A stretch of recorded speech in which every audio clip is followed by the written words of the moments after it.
Welcome to YSM news. మద్యం మత్తులో constable పై యువకుల దాడి. తూర్పు గోదావరి జిల్లా రాజమండ్రిలో కొందరు యువకులు రెచ్చిపోయారు. ఓ పోలీసులపై దాడి చేశారు. కోటిపల్లి బస్టాండ్ వెనుక కొందరు యువకులు బహిరంగంగా మద్యం గంజాయి సేవించడంతో కానిస్టేబుల్ నాగబాబు అక్కడి నుంచి వెళ్లిపోవాలని సూచించారు. కానీ ఓ యువకుడు బీర్ బాటిల్ తో తనను తాను కొట్టుకుని అనంతరం కానిస్టేబుల్ పై దాడి చేశాడు. దీనికి సంబంధించిన వీడియో నెట్టింట వైరల్ అయింది. ఈ ఘటనపై 2 టౌన్ పోలీసులు కేసు నమోదు చేశారు.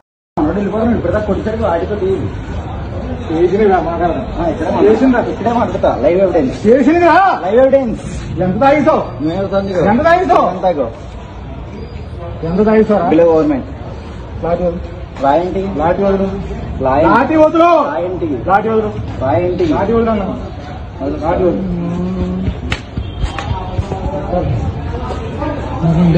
వదులు చెప్పింది స్టేషన్ ఫోన్ చేసినా ఏమో అమ్మ రావట్లేదు.